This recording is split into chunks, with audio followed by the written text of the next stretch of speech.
And so what happens is now the government borrows money from them to fund the government. Then the government says, well, we have to pay these people interest. How are we going to pay them interest? Let's impose a tax on the labor of the American people, which never existed before, to pay the interest to the bankers.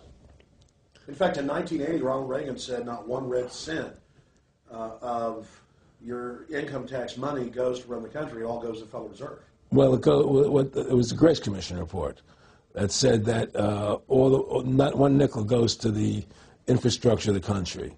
You know. I guess Reagan quoted that. Right.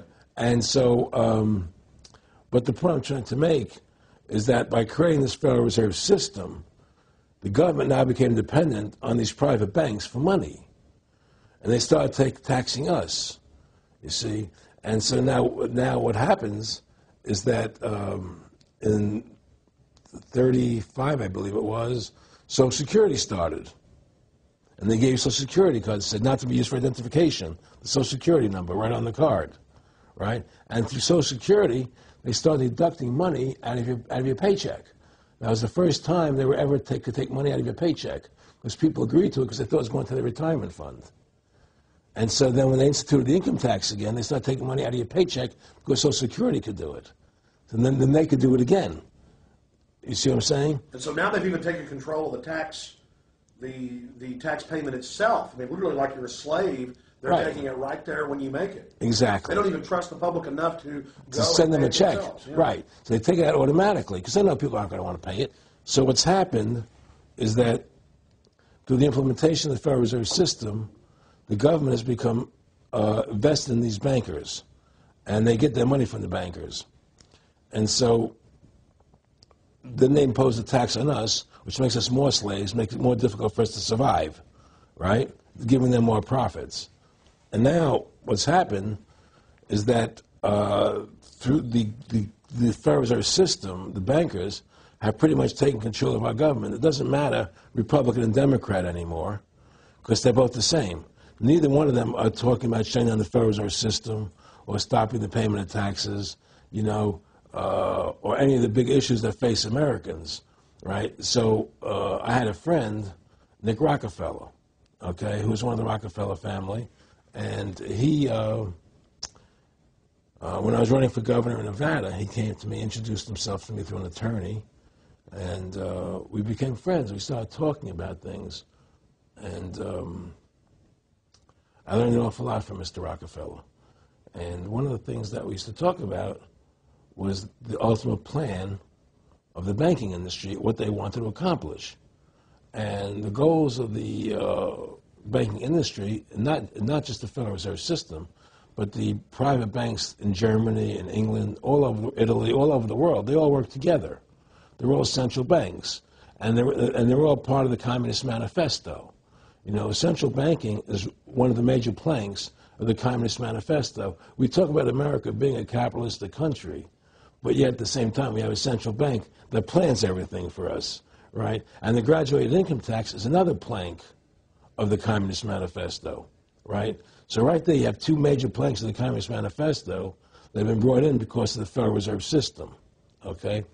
So the ultimate goal that these people have in mind is the goal to create a one-world government run by the banking industry, run by the bankers, and they're doing it in sections. The European currency, the euro, and the European Constitution is one part of it. Now they're trying to do it in America with the North American Union, right? And they want to create a new currency called the Amero, right? And the whole agenda is to create a one-world government where everybody has an RFID chip implanted in them. All money is to be in those chips, right? There'll be no more cash. And this is getting me straight from Rockefeller himself. This is what they want to accomplish. And all money will be in your chips. And so instead of having cash, anytime you have money in your chip, they can take out whatever they want to take out whenever they want to. If they say you owe us this much money in taxes, they just deduct it out of your chip digitally. Total control. Total control. And if you're like me or you, and you're protesting what they're doing, they can just turn off your chip. and you have nothing. You can't buy food. You can't do anything. It's total control of the people. And that chip's connected to a database that has your purchasing records, what you do, what Everything, you sell. everything is in there, you know? And so they want a one-world government controlled by them, everybody being chipped, all your money in those chips, and they control the chips, and they control people. And you become a slave. You become a serf to these people. That's their goal. That's their intentions. Eric, can you be specific about when you met Rockefeller, how it happened in these discussions? I met Rockefeller through a female attorney I knew who called me up one day and said, one of the Rockefellers would like to meet you. I had made a video called Mad as Hell, and he'd seen the video and wanted to meet me. I knew I was running for governor of Nevada. So sure, I'd love to meet him. And I met him, and I liked him, and he was a very, very smart man. And we used to talk and share ideas and thoughts. And he's the one who told me 11 months before 9/11 ever happened that there was going to be an event. Never told me what the event was going to be, but there was going to be an event. And out of that event, we were going to invade Afghanistan to run pipelines from the Caspian Sea. We were going to invade Iraq, to take over the oil fields, establish a base in the Middle East, and make it all part of the New World Order. And we'd go after Chavez in Venezuela. And sure enough, later, 9/11 happened. And I remember he was telling me how you're going to see soldiers looking in caves for people in Afghanistan and Pakistan and all these places. And there's going to be this war on terror, which is no real enemy. And the whole thing is a giant hoax, but it's a way for the government to take over the American people. He told you it was going to be a hoax. Oh, yeah. Oh, yeah. There's no question. He says, there's going to be war on terror. And he's just laughing. There's no... Who are we fighting? I mean, why do you think 9/11 happened and then nothing's happened since then? Do you think that our security is so great here that these people who pulled off 9/11, who were able to, can't knock down another plane? Come on, it's ridiculous. 9/11 was done by people in our own government and our own banking system to perpetuate the fear of the American people into subordinating themselves to anything the government wants them to do. That's what it's about, and to create this war, this endless war on terror. And that's why and that was the first lie. And the next lie was going into Iraq, to get Saddam Hussein out with his weapons of mass destruction. That was the next lie. Now, specifically, this was a little over 6 years ago? This was... 11 months before 9/11. Yeah. And Nick Rockefeller, who's a lawyer, he's become your friend over the previous years, and he's saying to you that there's going to be this big event, and then out of that we're going to have a war on terror, and it's just going to go on and on. Right. An endless war on terror without any real enemy.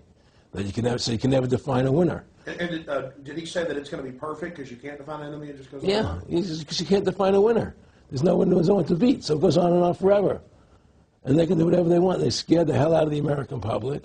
Look, this whole war on terror is a fraud.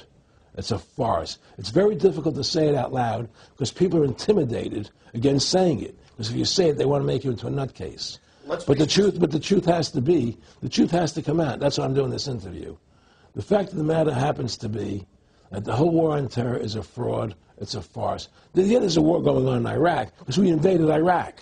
And people over there fighting, But the war on terror, it's a joke, And until we discover what really happened on 9/11 and who was responsible for 9/11, because that's where the war on terror emanates from. That's where it comes from. It was 9/11 that allowed this war on terror to begin. And until we get to the bottom root of 9/11, the truth of 9/11, we'll never know about the war on terror.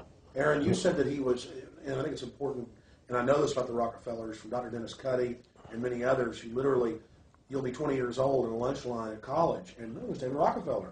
And they're experts at recruiting and getting what they call players, and that clearly I want to make it specific and just get you to reiterate what you said last night about you got 30% of